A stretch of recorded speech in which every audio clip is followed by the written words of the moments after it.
Anyway, let's move on now. India versus South Africa, the ODI series that's going on, and it's a very exciting ODI series, and it's exciting to see the way India's playing. They have an advantage because AB de Villiers is in there, neither is Hashim, not Hashim Amla, I beg your pardon, the captain Faf du Plessis. So Markram, the young Markram is captaining.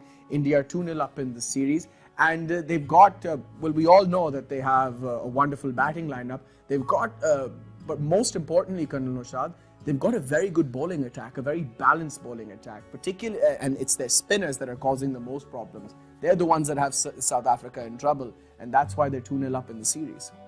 Well, I think Ali, the ODI team, Indian ODI team is settled now. They have the number fixed. The batsmen exactly know whom is going to play which number is, and same goes to the bowler also. They have a wider choice of the bowler. And then the spinners, I mean, there are 2 or 3 spinners, they are dominating so well. Even a batsman like Hashim Amla, I have seen him, he leaving the ball, carrying ball from the, what's his name, the off spinner? Which one? Ashwin bowling a carrom ball to Hashim Amla, and he leaving the ball, and it was just missed the stumps. What I'm trying to say, they are still difficult for the South African batsmen to pick up the googly or the wrong ones of the Indian spinners. So they are dominating rightly, and that's why they are 2 up in the series. And I'm pretty sure that South Africans, who are well known for this ODI series, particularly on their home ground, they have so far no match to the Indians. I mean, it just goes to show the value of having 2 wicket-taking wrist spinners. Yeah. They've got Chahal, who picked up 5 wickets in the second game, and Kuldeep Yadav, left-arm Chinaman. So they're proving to be very difficult for the South Africans. I mean, Chahal, I mean, watching him go about his business. The best thing about him, Colonel Noshad, is that he's got a lot of control, and it's not easy, a young leg spinner having that kind of control. Shadab has it, which is wonderful to see, but so does Chahal, and a lot of front of the hand stuff as well.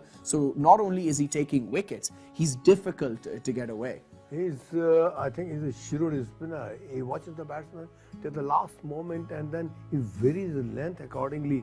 Not only that, but he also sometimes changes his finger position. And then that makes a lot of difficult for the batsman coming out to the crease, trying to play strokes on him. I mean, he's the one we call in cricket Keech leader.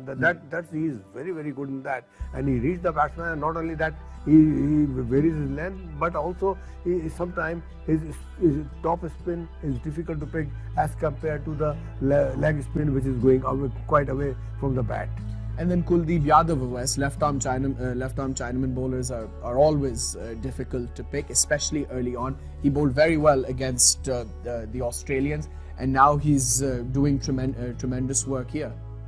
I mean, Ali, I mean, definitely see, India has got a good spin attack if you compare with the South Africans. Okay, fine, you got Imran Tahir over there, but still, I mean, as compared to the spin attack, I mean, they have got a good experience over here, India, because I mean, losing out the Test series definitely dented their morale, but they have come back strongly in the one days over here, winning up 2 one-days in a row. It's not an easy job to win them, and in these South African conditions, they have proved over there.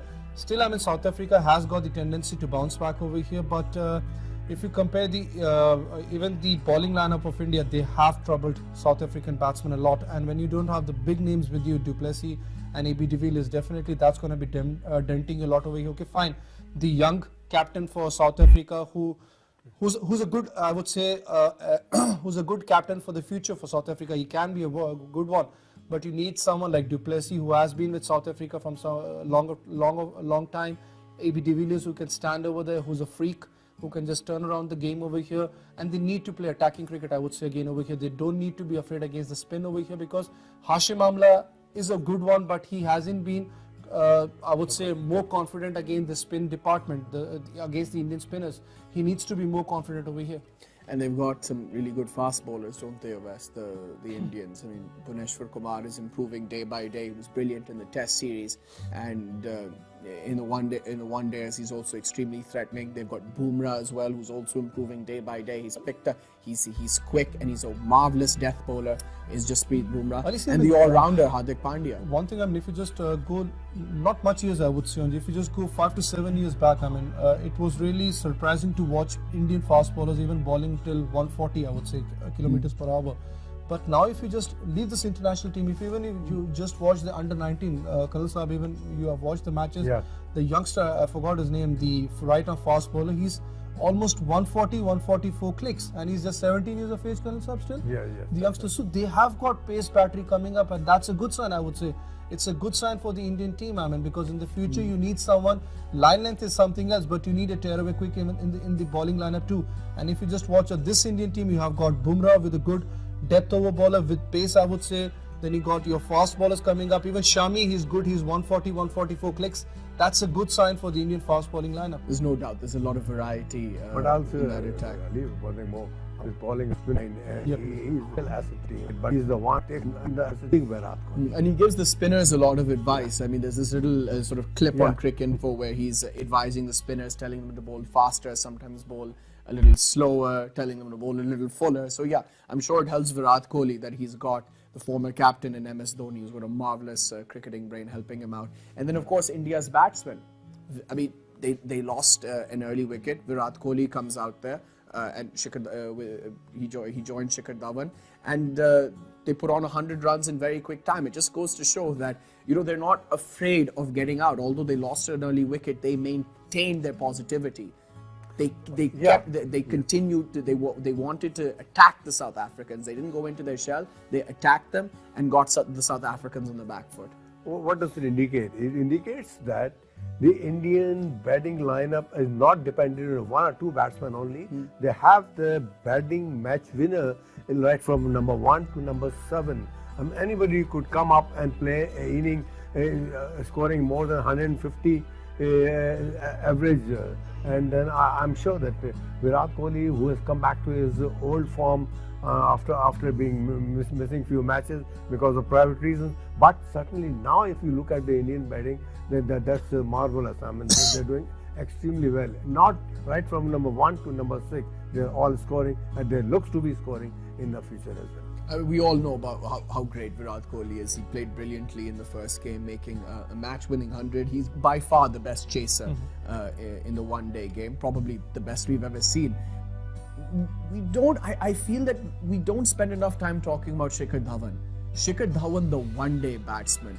I mean, the way he has performed over the last year for India, and he performs in crucial matches. I mean, he really is. I mean, he's not only is he wonderful to watch, but he's very reliable.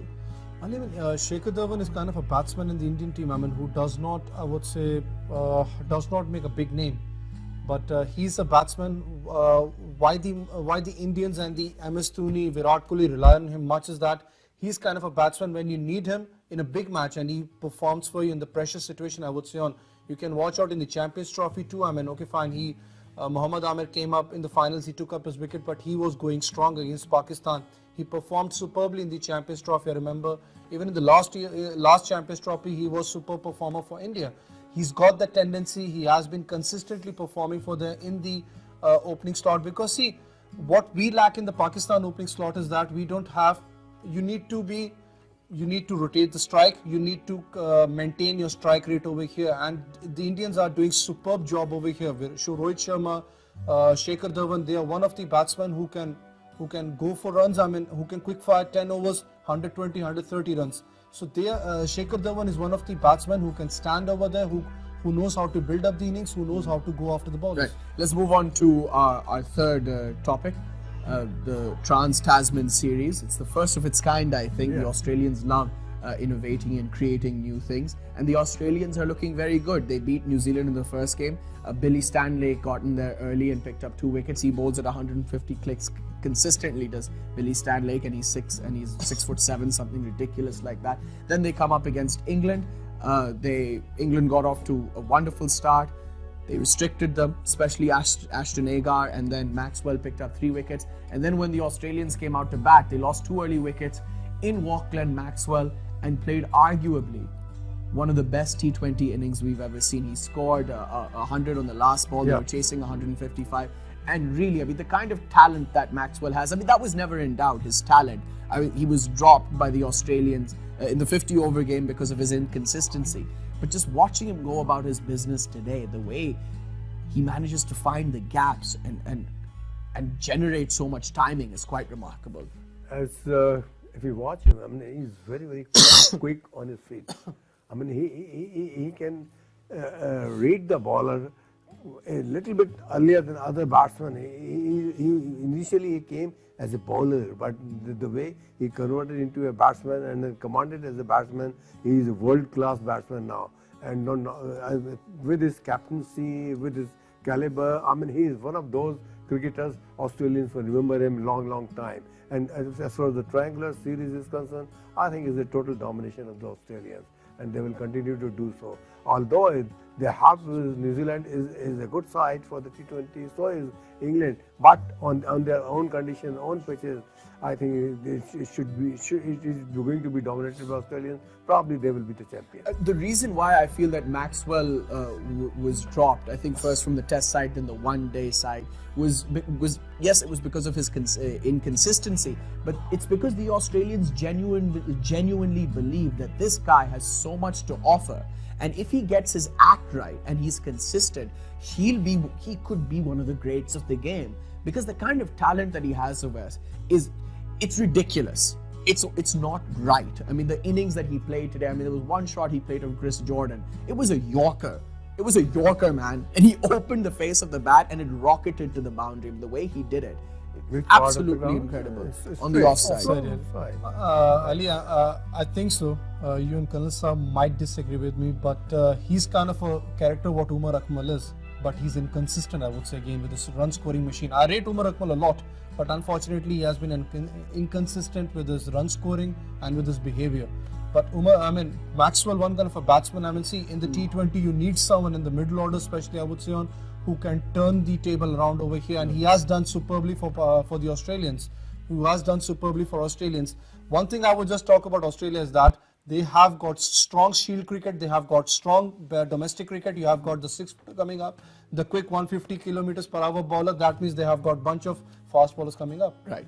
Gentlemen, we have to leave it at that. We've come to the end of this segment. Thank you very much for coming on the show. Thank you. It was a pleasure. Thank you, Ali. We'll be back after a short break. When we come back, we'll be talking about football. Stay tuned.